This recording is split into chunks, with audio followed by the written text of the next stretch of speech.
Bom dia, eu sou o João e junto com a Juliana, Larissa Rocha, Larissa Góes, Aline, Nicole e Késia, iremos apresentar nosso projeto sobre obstetrícia.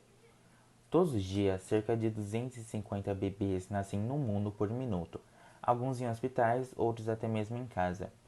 Algumas das gestantes utilizam recursos para amenizar a dor durante a hora do parto, como por exemplo remédios, outras vão pela cesárea e outras optam por não usar nada.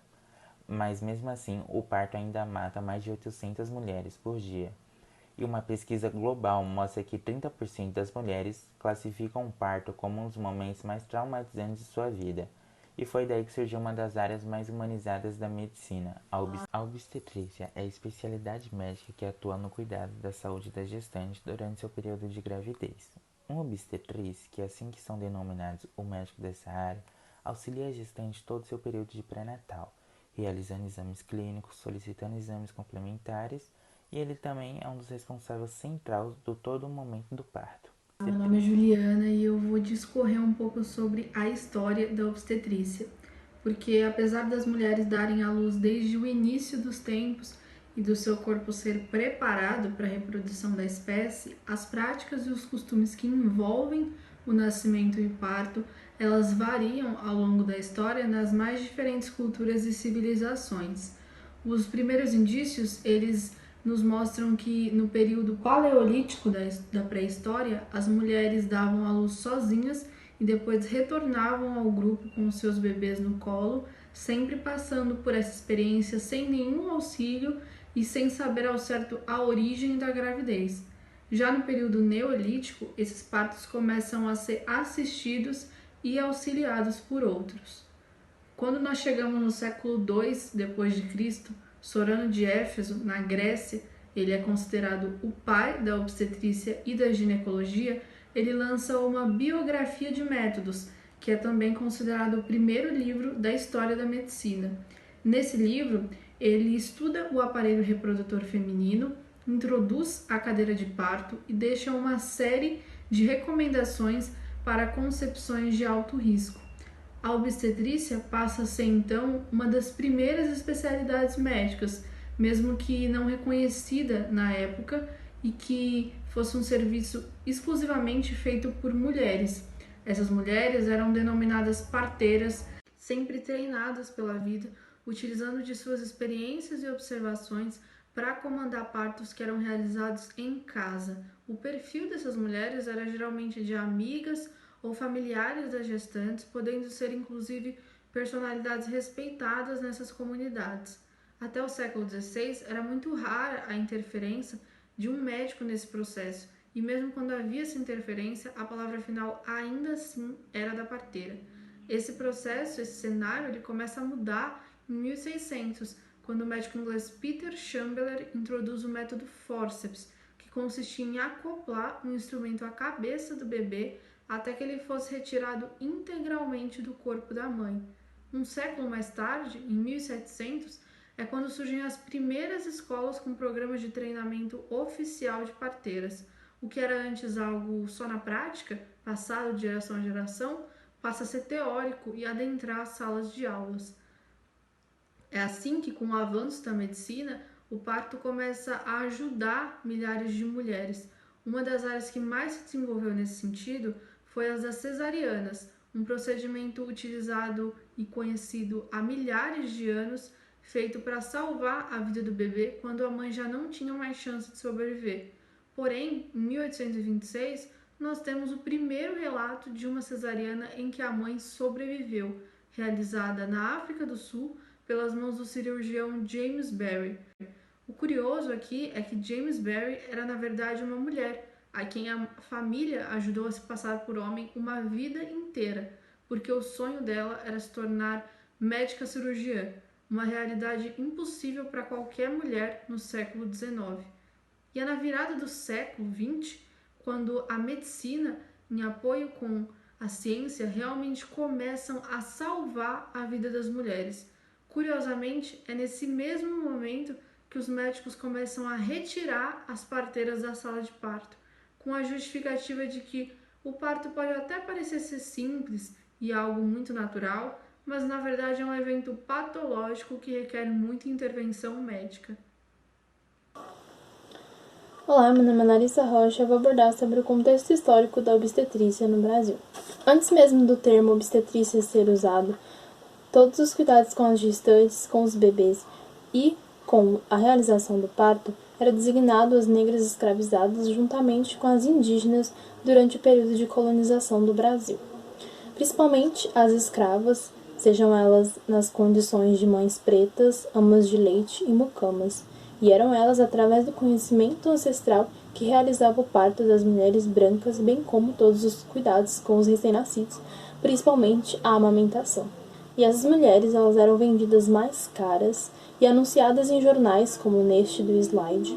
Até o século XIX era muito comum que as mulheres parissem em casa, principalmente entre as mulheres brancas da classe alta, que tinham grande receio dos hospitais na época que estavam em péssimas condições, não existia maternidade nem profissionais obstetras. Segundo a historiadora Lorena Feres, todo o conhecimento obstétrico que os médicos tinham vinha de experiências de mulheres pobres, ex-escravas ou prostitutas que, por não ter outra opção, pariam nos hospitais e serviam de cobaia para os estudantes de medicina, que, além de assistir os partos, também examinavam essas mulheres e geralmente contra a vontade delas. Em 1832 surge oficialmente o curso de obstetrícia para mulheres nas faculdades médicas e surge então uma grande figura na história da parturição no Brasil, que foi a Madame Dorothée, uma. Em 1910 surge então a primeira maternidade do Brasil e a partir do século XX que nós vamos observar a migração do parto das casas para os hospitais. Como eu havia dito, existe uma resistência das mulheres de parir fora do ambiente doméstico. Dentre vários motivos, existe a questão da figura masculina não ser bem-vinda neste âmbito, nessa parte do universo feminino. Então surge um movimento entre os médicos e os profissionais de saúde de trazer o parto para dentro dos hospitais, com a justificativa de que o parto ele precisaria de intervenção médica, supervisão de um profissional. Os médicos passam então a marginalizar as práticas das parteiras, com o argumento de que as mesmas estariam colocando em risco a vida das gestantes. Diversos historiadores refutam essa argumentação, pois, de fato, as parteiras traziam certo risco de vida para as gestantes, mas esse risco ele não seria maior do que o oferecido pelo médico. Então, outra justificativa possível para essa migração do parto para dentro dos hospitais seria essa luta dos médicos contra a concepção de insignificância deles mesmos nesta área. É importante lembrar que mesmo com essa marginalização das práticas das parteiras, elas continuam atuando até os dias de hoje. E outra coisa importante para se ressaltar é que foram as escravas, juntamente com as indígenas, as pioneiras no atendimento da saúde da mulher, da gestante e dos recém-nascidos no Brasil. A intervenção da medicina no parto está diretamente relacionada ao reconhecimento da obstetrícia como uma profissão médica, porque é a partir daí que a ciência e a medicina trabalham em conjunto para conseguir descobrir uma série de procedimentos que supostamente tornariam o parto mais fácil e menos doloroso. A isso nós damos o nome de cascata de intervenções. Surgem então os primeiros raios-x pélvicos que determinavam a duração e a progressão do parto.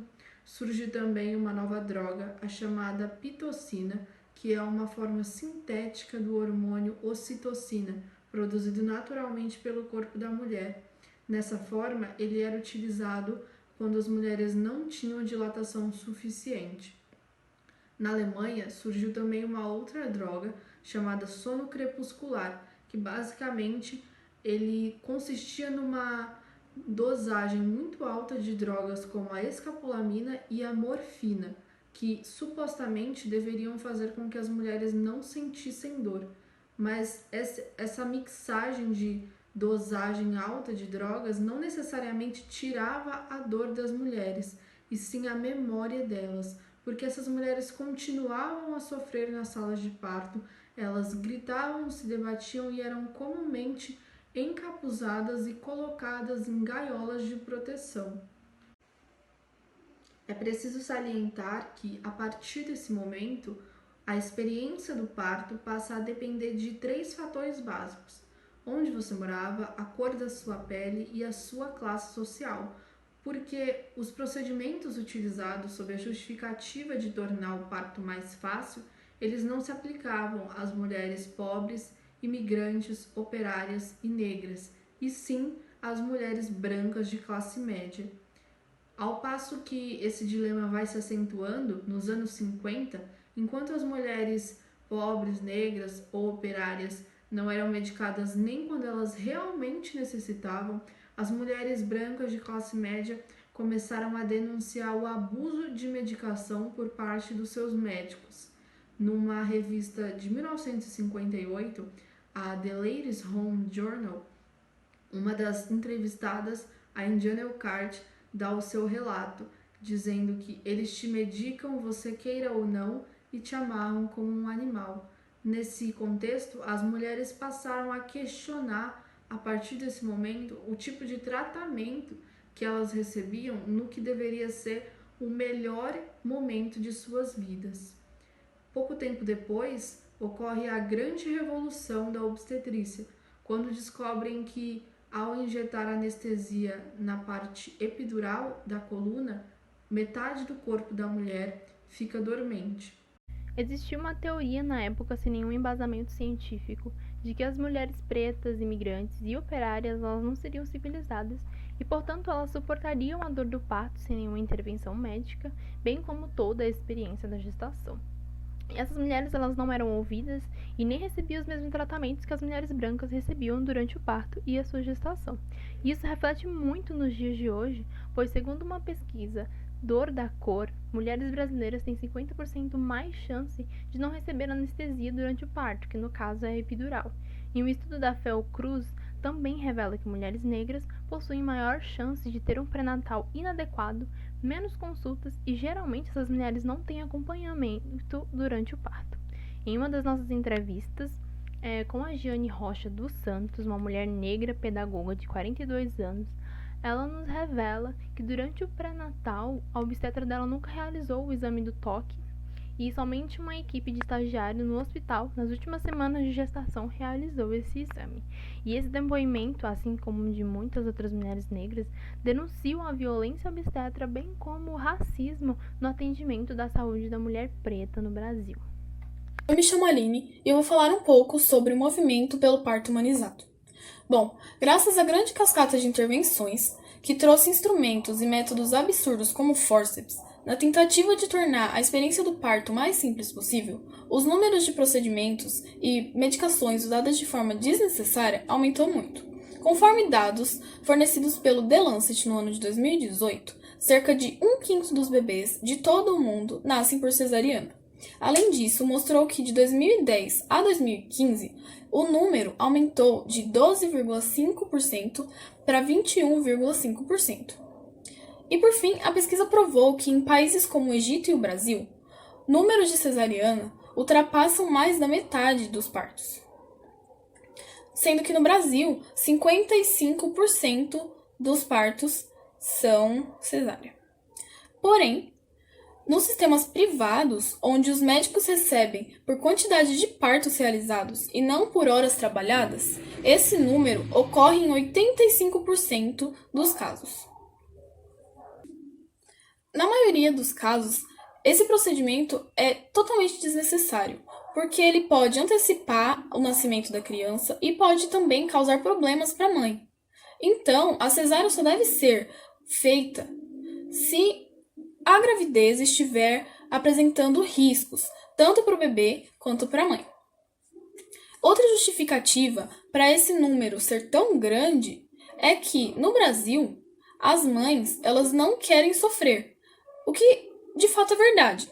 Porém, se deve mais ao fato de como elas são tratadas. Bom dia, meu nome é Larissa, eu sou responsável por apresentar os tipos de parto. A gravidez é um período marcante para qualquer mulher, então é essencial que haja acompanhamento médico desde o início da gravidez até o dia do parto. Há casos também que é necessário um acompanhamento após o parto. Esses acompanhamentos médicos é para saber o desenvolvimento do bebê, como anda o desenvolvimento do bebê, e para saber como o nascimento será conduzido. Agora vamos para os tipos de parto. Parto normal ou vaginal. Neste tipo de parto, o bebê nasce via vagina, ou seja, a vagina expulsa ele por meio das contrações que as mamães têm. A expressão normal é para indicar que não houve procedimentos cirúrgicos para o nascimento do bebê. Os benefícios desse tipo de parto é que as mamães têm uma recuperação mais rápida e os bebês vêm ao mundo com menos chances de vir com os problemas respiratórios. E eles também adquirem boas bactérias que ajudam no fortalecimento do sistema imunológico. Para as mamães, as desvantagens desse tipo de parto é o risco da laceração da vagina, que seria a parte externa dela ser rasgada. Cesárea. Nesse tipo de parto, é realizado um corte no abdômen da mulher para a retirada do bebê. Ela pode ser tanto planejada quanto emergencial. Na planejada, a mamãe escolhe por vontade própria como o bebê irá nascer ou também por uma condição de saúde, como a hipertensão e a gestação de múltiplos. Já na emergencial, ocorre quando há risco de vida ou da mamãe ou do seu filho. Os benefícios desse tipo de parto é que ela é realizada para salvar vidas, então é um gesto muito bonito. E as desvantagens é que a recuperação das mamães é mais lenta e os bebês têm risco de vir ao mundo com alergias, com diversas alergias e com problemas respiratórios. Parto de lótus. É um parto que está na categoria normal ou vaginal, com uma simples diferença. Não é feita a ligadura do cordão, ou seja, o bebê ainda fica conectado à placenta. E ela se desprende naturalmente. Isso ocorre em torno de 1 semana após o parto, mas depende muito do caso. Os benefícios desse parto é que o bebê tem menos risco de vir ao mundo com uma anemia. E as desvantagens desse tipo é o odor, tentar diminuir o odor da placenta, e a amamentação fica mais complicada neste tipo. Parto na água, também uma categoria que envolve o parto normal vaginal, porém ocorre dentro de uma banheira ou de uma piscina com água morna. Os benefícios desse parto é que as mamães, elas sentem menos dor, elas têm as dores amenizadas com água morna e elas têm também relaxamento. As desvantagens desse tipo de parto é que o bebê deve ser aquecido rapidamente para que não haja a perca de calor. Parto de fórceps. Neste tipo de parto, utiliza-se um instrumento obstétrico chamado de fórceps. Geralmente, ele é utilizado quando há dificuldades na expulsão do bebê ou quando a mamãe tem alguma condição que agravaria pela exerção da força. Os benefícios desse tipo de parto é que esse procedimento ajuda a salvar tanto a vida da mãe quanto do bebê, e as desvantagens é que a mamãe pode desenvolver uma incontinência urinária e um traumatismo vaginal. Bom, aqui estão alguns caminhos que a pessoa que decide se tornar profissional na área da obstetrícia pode seguir. Temos o enfermeiro obstetra, que vai cursar enfermagem e se especializar em obstetrícia. Temos também o obstetra, que é a pessoa que vai cursar medicina e durante o seu período de residência médica focará somente em obstetrícia e ginecologia. Além disso, temos o obstetriz, que fará apenas a faculdade de obstetrícia. É um curso bem parecido com enfermagem, só que ele foca completamente na saúde e no cuidado da mulher antes, durante e após o parto.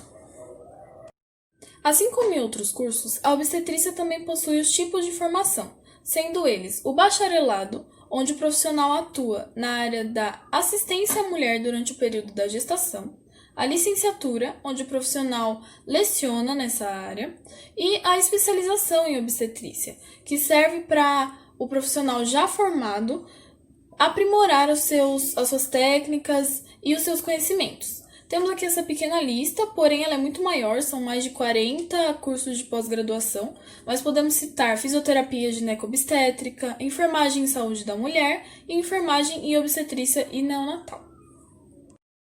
Bom, para quem pretende seguir nessa área ou apenas tem curiosidade em saber, eu tenho uma pequena lista e valores de instituições que apresentam curso de pós-graduação em enfermagem e obstetrícia.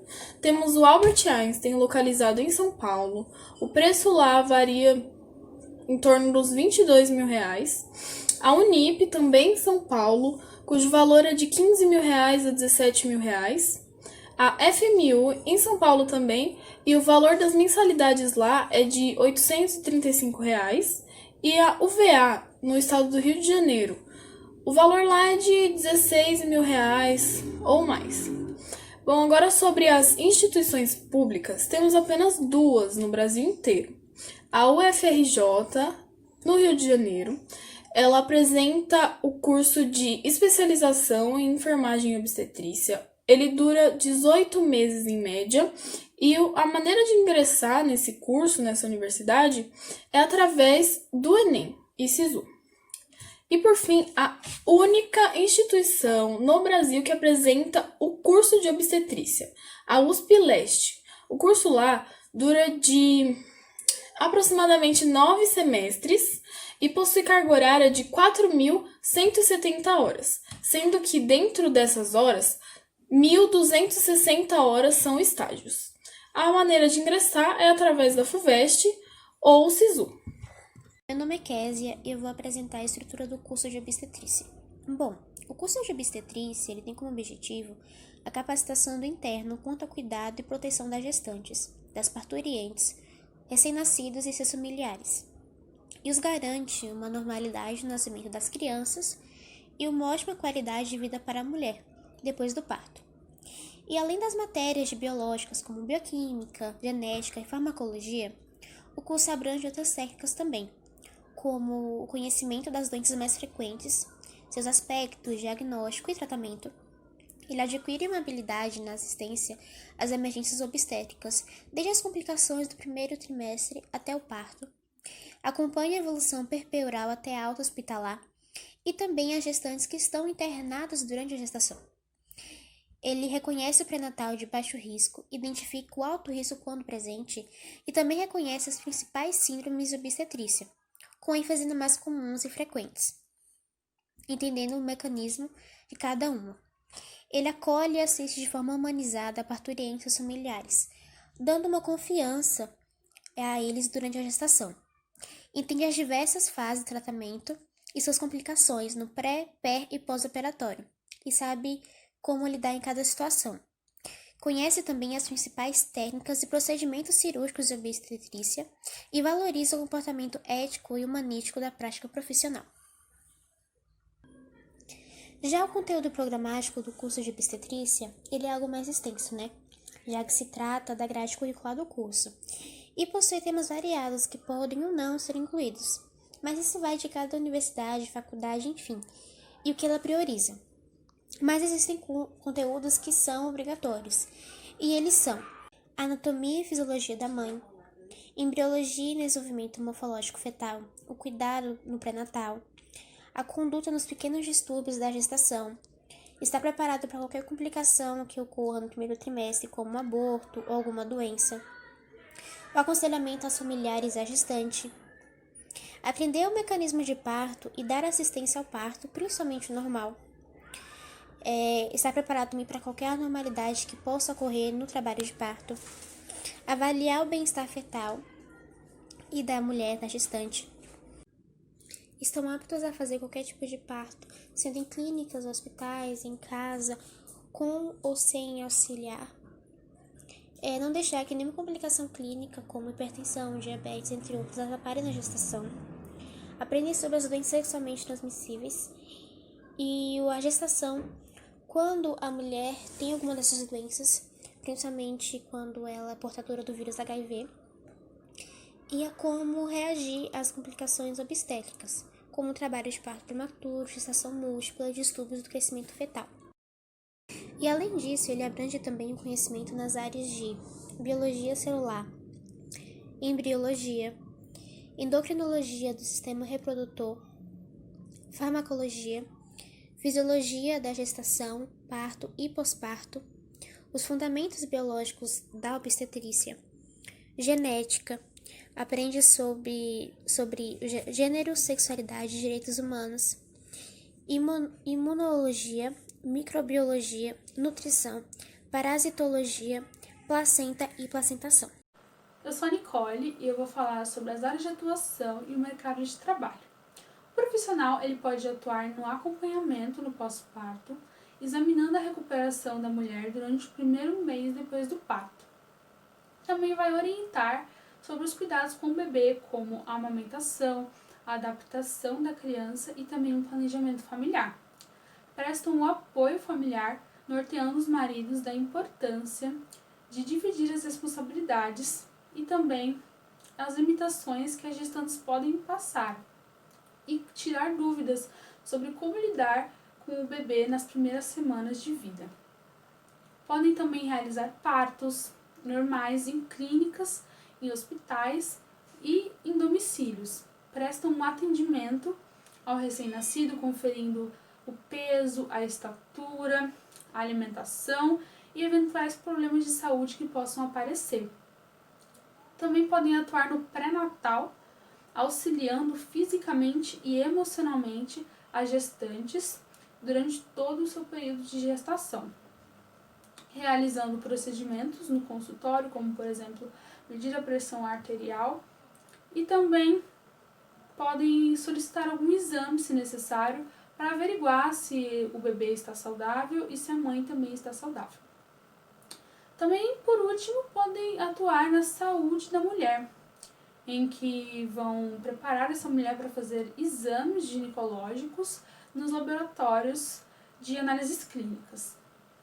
O mercado de trabalho ele também é bem amplo, além do profissional trabalhar em hospitais públicos e privados, ele também pode trabalhar em maternidades, em clínicas médicas, em postos de saúde, em ONGs e também em centros de reprodução assistida.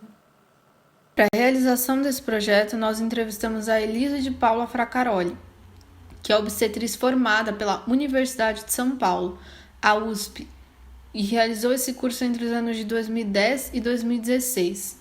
Em primeiro lugar, nós perguntamos como ela descobriu que esse era o curso que ela queria fazer. Ela nos disse que sempre soube que queria fazer parto, por conta que sua mãe contava a história de seu nascimento com muita emoção e que havia sido um parto normal, pelos pés, e que o médico não chegou a tempo. Em seguida, nós perguntamos a ela como é estruturado o curso de obstetrícia da USP e se, chegando na faculdade, a realidade correspondeu às suas expectativas. E ela nos contou que são 4 anos e meio, em período integral, e que no final eles se formam bacharéis em obstetrícia, e que o fato do curso ser estruturado há pouco tempo tem algumas deficiências sim, principalmente ao ingressar no mercado de trabalho, porque a realidade humanizada se choca com a realidade da obstetrícia dos hospitais, e isso traz diversos desafios na vida profissional. Em seguida, nós perguntamos onde ela trabalha e como é a sua rotina, e ela nos contou que trabalha em regime CLT, com 2 folgas no mês e um total de 11 plantões.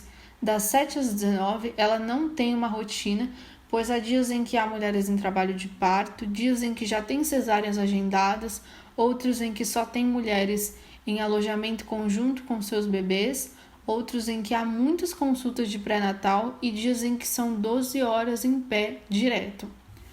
Por último, nós perguntamos a Elisa como ela enxerga o seu papel de obstetriz na sociedade e o que ela acha fundamental para se tornar um grande profissional nessa área. E a resposta dela foi a seguinte: eu enxergo meu papel como obstetriz fundamental para empoderar as mulheres durante a pré-concepção até o parto, pós-parto e menopausa. Nossa função, enquanto profissionais da saúde, é informar as mulheres sobre o que está acontecendo em seu corpo para que ela, estando bem informada, possa tomar suas próprias decisões de forma consciente. Que ela não tenha uma cesárea, por exemplo, sem indicação, ou que ela não seja violentada durante o seu parto porque não sabe reconhecer o que é uma violência obstétrica.